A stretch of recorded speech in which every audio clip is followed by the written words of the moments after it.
अच्छा, अब ये हमने टॉपिक इसलिए कवर किया है क्योंकि बहुत सारी बैंक को है ना, आरबीआई ने एक ईमेल किया है कि भाई आपका डेटा डार्क वेब पे अवेलेबल है, ऐसा कोई थ्रेट एक्टर क्लेम कर रहा है, तो आप वो क्लेम को वेरीफाई करो और हमें बताओ कि भाई वो क्लेम जेन्यून है या नहीं, और जेन्यून है तो रूट कॉज एक्शन लो।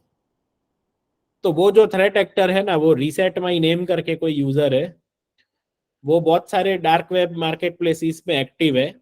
अब ये 2022 में उसने ये पोस्ट की थी, मतलब नवंबर।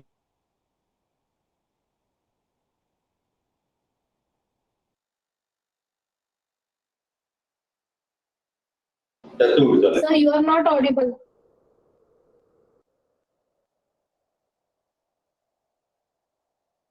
मिलांग म्यूट हो गया है। Okay, yes. सो सर, ये मतलब ये जो टॉपिक हमने लिया है उसके पीछे रीजन ये है कि आरबीआई ने रिसेंटली बहुत सारी बैंकों को ईमेल किया कि भाई आपका कुछ डेटा डार्क वेब में कोई थ्रेट एक्टर ने सेल करने रखा है, तो आप वैलिडेट करो कि भाई वो डेटा आपके यहाँ से लीक हुआ है।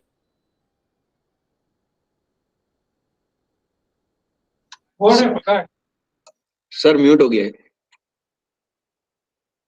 मेरे में चलो।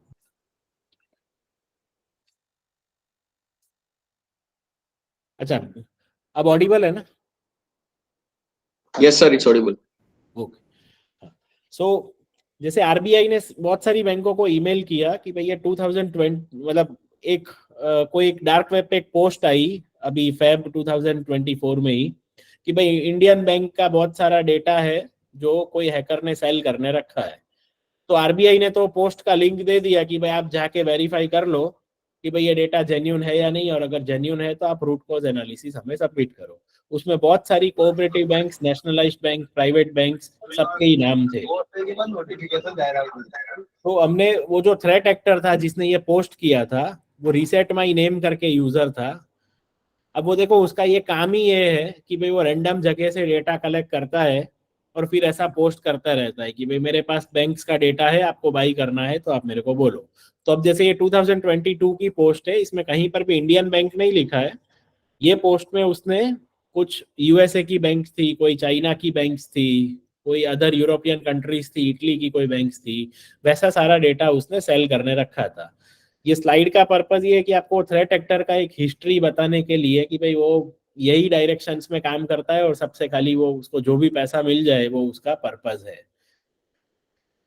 अच्छा, फिर वो नवंबर 22 का पोस्ट था। एक और उसने सेम पोस्ट सितंबर 2023 में भी रखा था उसके बाद, जिसमें अगेन उसने ऐसा रैंडमली बहुत सारी बैंकों के नाम लिखे हैं, जैसे आप यहाँ देख सकते हो कि ऑलमोस्ट सारी फॉरेन बैंक्स है जिसका उसने डेटा ऐसे सेल करने रखा था।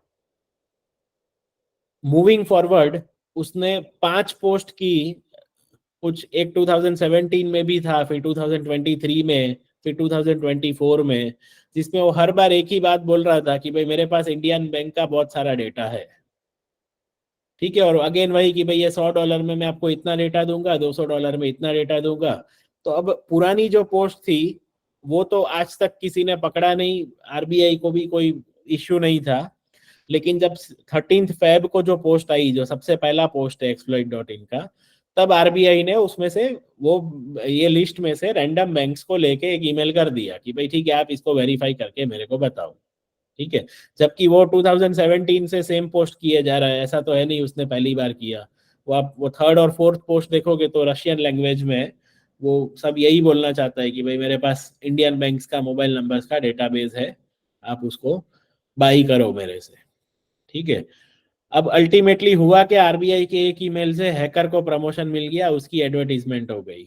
आरबीआई के ईमेल से आज तक उसके वॉलेट में $3700 से ज्यादा का कलेक्शन हो गया है।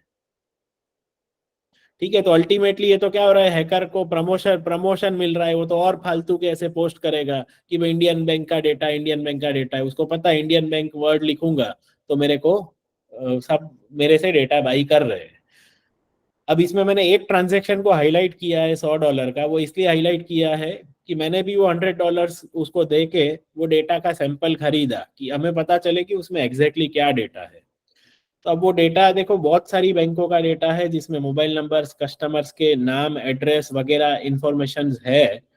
लेकिन अगर वो वो जो डेटा का कलेक्शन है वो ऐसा तो है नहीं खाली इंडियन बैंक्स के लिए है, वो उसके पास वर्ल्ड की बहुत सारी और भी बैंक्स है। तो उसका सोर्स जरूरी नहीं है कि कोई बैंक ही है, आपके कोई थर्ड पार्टी वेंडर्स हो सकते हैं, कोई डेटा डंप कोई XYZ तरीके से हो सकता है। तो उसके कोई डेटा में ऐसी ऑथेंटिसिटी नहीं है कि भाई वो एक टारगेटेड एक बैंक को ही टारगेट किया है और वहीं से वो डेटा चोरी कर रहा है। तो वो और भी तरीके हो सकते हैं जहां पर कस्टमर ने उसका इंफॉर्मेशन दिया हुआ हो और वहां से वो हैकर ने डेटा को कलेक्ट करके एक डंप बना के वो खाली पब्लिश करते रहता है। बट हमारा पर्पज यही है बोलने का कि आप ऐसा पैसा दे के उसको प्रमोट मत करो। ये देखो RBI के एक ईमेल से ही उसको $3700 मिल गए, तो वो तो वापस से ऐसा थोड़े दिन बाद पोस्ट करेगा कि इंडियन बैंक का ये बैंक का डेटा है मेरे पास, कि उसको पता है कि ये इंडियन बैंक कीवर्ड से उसका काम चल रहा है। अच्छा, एक और केस स्टडी जो मेरे को डिस्कस करना है, मोतीलाल ओसवाल जो ब्रोकिंग फर्म है उसमें रिसेंटली रैंसमवेयर अटैक हुआ। ठीक है, लॉकबीट का रैंसमवेयर अटैक हुआ, लॉकबीट ने 13 फेब को ऐसा नोटिस पब्लिश किया, वो सब तो ठीक है, यहाँ तक कोई प्रॉब्लम नहीं है, वो अटैक हुआ उसमें कोई बड़ी बात नहीं है, वो तो होता रहता है। उसके बाद लॉकबीट ने जो पोस्ट किया 16 फेब को वो सरप्राइजिंग था, उसने ऐसा लिखा कि भाई thanks to our secret agents in India.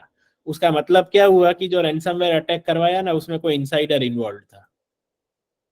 ठीक है, आप देखो राइट साइड पे दूसरा एक फोटो रखा है, उसमें देखो उसके लॉकबीट के टेलीग्राम चैनल में लोग लिख रहे हैं कि भाई मेरे को भी एजेंट बनना है, मैं पंजाब से हूँ। ठीक है, किसी और ने भी लिखा है कि मैं भी पंजाब तो आ। ठीक है, सो देखो इनसाइडर थ्रेट्स भी रियल चीज है। आप वो लॉकबीट की आप कन्वर्सेशन देखो, उसने ऐसा लिखा है कि उसके पास ओवरऑल सारी कंट्रीज में मिला के 4600 ऐसे सीक्रेट एजेंट्स है। अब वो सीक्रेट एजेंट्स देखो कोई भी हो सकता है, उसमें ये सब पब्लिकली एक्सेसिबल चीजें हैं। तो इनसाइडर थ्रेट्स भी रियल चीज है, हम लोग को इनसाइडर थ्रेट को भी इग्नोर नहीं करना चाहिए। जबकि ये लोग ओपनली क्लेम कर रहे हैं कि भाई मोतीलाल ओसवाल में जो इंसिडेंट मतलब रैंसमवेयर अटैक हम सक्सेसफुली कर पाए उसके पीछे इनसाइडर इन्वॉल्व है। तो इनसाइडर देखो कोई भी हो सकता है, एम्प्लॉय है, फॉर्मर एम्प्लॉय है, कोई आपका कॉन्ट्रैक्टर है, कोई आपके कंसल्टेंट्स है, कोई बिजनेस एसोसिएट हो गया, वेंडर्स, कोई टेम्पररी स्टाफ, रिमोट वर्कर, कोई ऐसा यूजर जिसके पास ज्यादा प्रिविलेज है, कोई भी इनसाइडर थ्रेट हो सकता है। इसीलिए तो RBI बैकग्राउंड चेक बोलता है, लेकिन हम लोग तो क्या है, हर चीज को एक फॉर्मेलिटी के डायरेक्शन से ही देखते हैं कि भाई ठीक है वो तो RBI ने बोला है तो हम लोग को कुछ कुछ भी करके एक डॉक्यूमेंटेशन बनाना है, हमारे लिए तो फॉर्मेलिटी है। बट इनसाइडर थ्रेट्स भी एक रियल चीज है। बहुत सारी बैंक्स में इंसिडेंट्स भी हुए हैं, मैं डिस्कस करता हूँ नेक्स्ट स्लाइड में। तो बेसिकली देखो कोई भी इंसिडेंट होता है ना तो फ्रॉड ट्रायंगल के आजू बाजू घूमता है। जैसे हम लोग इंफॉर्मेशन में कैसे वो साइबर सिक्योरिटी में CIA ट्राइड की बात करते हैं, कॉन्फिडेंशियलिटी, इंटीग्रिटी, अवेलेबिलिटी, वैसे जब हम लोग कोई भी फ्रॉड या ऐसा कोई इंसिडेंट होता है ना तो वो फ्रॉड ट्रायंगल के आजू बाजू घूमता है, जिसमें 3 चीजें जरूरी है। उसके पास अपॉर्चुनिटी होनी चाहिए, रैशनलिज्म कि भाई ठीक है ना उसमें क्या गलत है, जो मैं कर रहा हूँ बराबर ही है, और उसके पास कोई मोटिवेशन होना चाहिए या प्रेशर होना चाहिए। अब मैं इसके कुछ प्रैक्टिकल एग्जांपल्स लेता हूँ फ्रॉड ट्रायंगल के। जैसे अपॉर्चुनिटी, आपके CBS में 2FA बंद करने का फैसिलिटी है एम्प्लॉय के पास, तो वो उसके पास अपॉर्चुनिटी हो गया। फिर आपने एक कोई एम्प्लॉय को डायरेक्ट डेटाबेस का एक्सेस दिया है तो वो उसके लिए अपॉर्चुनिटी हो गया। फिर मेकर चेकर लगाया तो है, लेकिन मेकर ने चेकर को ऐसा ब्लाइंड ट्रस्ट भरोसे पे लिया हुआ है कि वो उसको ID पासवर्ड भी दे देता है, OTP भी दे देता है, बोले ठीक है तू ही अप्रूव कर दे, मैं अभी काम में हूँ, तो वो भी अपॉर्चुनिटी हो गया। लैक ऑफ चेंज मैनेजमेंट कि भाई हमारे हमने कोई एक फायरवॉल में कोई चेंज करना है, सर्वर में कोई चेंज करना है, CBS में कोई चेंज करना है, तो कोई चेंज मैनेजमेंट प्रोसेस हम फॉलो नहीं करते, तो वो भी एक अपॉर्चुनिटी हो गया। फिर पुराने नंबर पे आप समझ लो मोबाइल नंबर चेंज हो रहा है, पुराने नंबर पे SMS नहीं भेजते हो कि भाई your old number is change from this to this, तो वो भी नए नंबर जिसका रजिस्टर हो रहा है उसके लिए एक अपॉर्चुनिटी हो गया। ठीक है, तो वो मैंने कुछ एग्जांपल्स लिखे हैं कि अपॉर्चुनिटी के। अब देखो अपॉर्चुनिटी अकेला होने से कोई फ्रॉड नहीं हो सकता है, उसके साथ में मोटिव और रैशनलिज्म भी होना चाहिए। तो मोटिव क्या हो सकता है कि भाई वो जो फ्रॉड करने वाला है वो हो सकता है IPL में पैसा हार गया है या IPL में बैटिंग कर रहा है, उसके ऊपर कोई बहुत बड़ी लोन है, कोई कर्जा है जो उसको पे ऑफ करना है। उसके कुछ मेडिकल बिल्स है जो उसको भरने हैं, उसके कुछ एडिक्शंस है, उसको ऐसे कोई शौक है कि भाई ठीक है ये पैसा उड़ा रहा है कोई भी तरीके से। सो ये दोनों अगर मिलता है, उसके पास अपॉर्चुनिटी है, उसके पास मोटिव है, और फिर तीसरा इंपॉर्टेंट पार्ट है रैशनलिज्म। तो रैशनलिज्म क्या होता है, मैं आपको एग्जांपल देता हूँ पहले तो रैशनलिज्म का, कि भाई मैं गलत क्या कर रहा हूँ, ठीक है ना, वापस आईपीएल में से वापस जीत के वापस भर दूंगा, उसमें क्या है, मैं थोड़ी बैंक के साथ कुछ गलत कर रहा हूँ। तो जब ऐसी ऐसी उसके पास थिंकिंग होती है कि ठीक है मैं जो कर रहा हूँ वो सही है, उसके पास खुद के लिए एक जस्टिफिकेशन होता है। तो जब ये तीनों चीजें मिलती है, अपॉर्चुनिटी, मोटिव और रैशनलिज्म, तब जाके कोई भी फ्रॉड पॉसिबल होता है, और तब जाके इनसाइडर थ्रेट जो है वो हमारे लिए रियल थ्रेट है। तीन में से दो भी है तो चलेगा, कोई प्रॉब्लम नहीं है, जब तीनों चीजें कंबाइन होती है ना, तो हमारे लिए प्रॉब्लम स्टार्ट होती है। रैशनलिज्म के कुछ एग्जांपल्स की बात करते हैं। बहुत सारी बैंक में हमने सिस्टम देखा है कि खाते में बैलेंस नहीं भी हो ना तो भी आईपीओ की एप्लीकेशन कर देते हैं, क्योंकि मेकर और चेकर भी कर रहे होते हैं। तो जैसे फॉर एग्जांपल एक बैंक की ब्रांच में 10 एम्प्लॉई है, इंक्लूडिंग प्यून, सब लोग वो एचएनआई की 2-2 लाख रुपए की एप्लीकेशन कर देते हैं, भले खाते में बैलेंस नहीं है।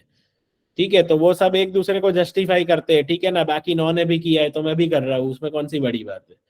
ये क्यों क्यों हो जाता है आईपीओ की एप्लीकेशन, क्योंकि वो आईपीओ की एप्लीकेशन जो है, और जो वहां से एक फाइल एक्सट्रैक्ट होती है, आप उसको सीबीएस में मैन्युअली इंपोर्ट करते हो। तो बोले फाइल जब एक्सट्रैक्ट करके इंपोर्ट करेंगे तब मेरा फ्रीज का जो इंस्ट्रक्शन है वो उसमें से टीएक्सटी फाइल में से डिलीट कर देता हूँ।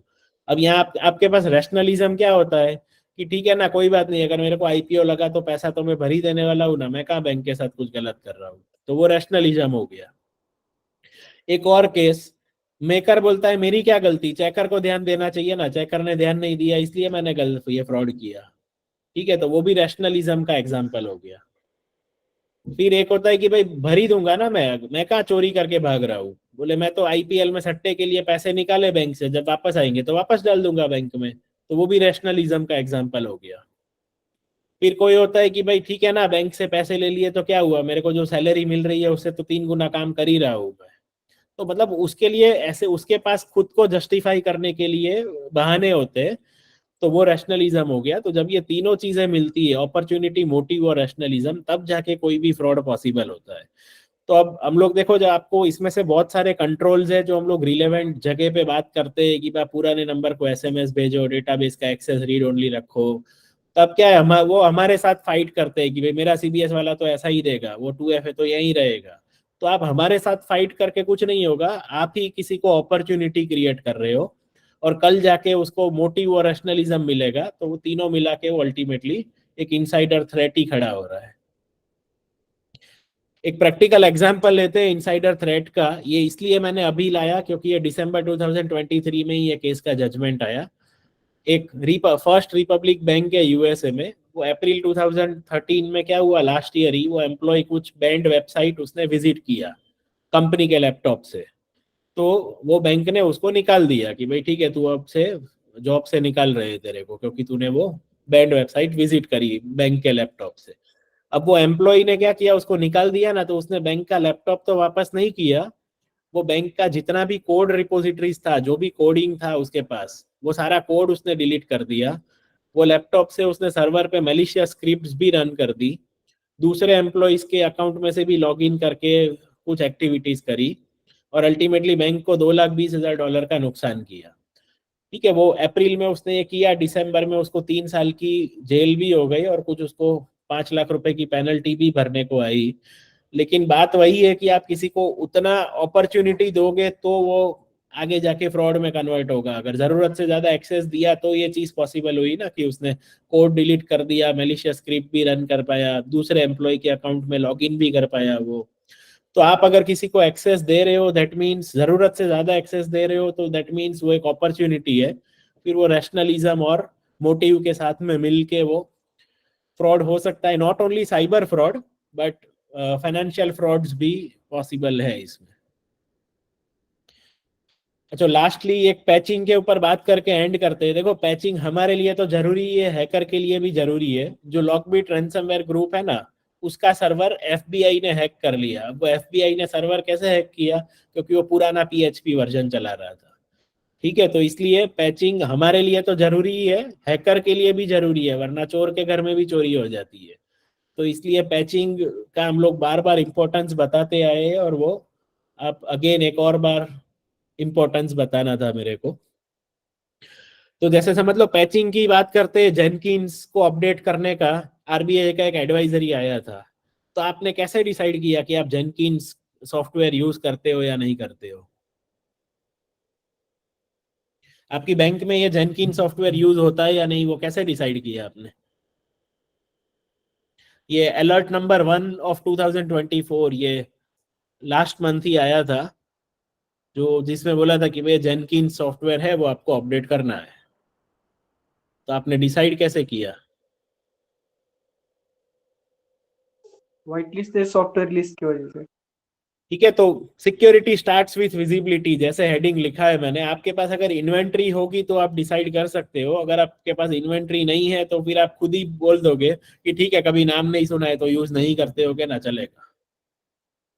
ठीक है, सो बस वही पर्पस है कि आपके पास इन्वेंट्री ऑफ सॉफ्टवेयर होना चाहिए कि भाई कौन से ऑथोराइज सॉफ्टवेयर है, और तभी आप ऐसा कोई भी एडवाइजरीज आती है उसको आप ट्रैक कर पाओगे कि भाई हाँ एक्चुअली मैं ये सॉफ्टवेयर यूज करता हूँ या नहीं करता हूँ।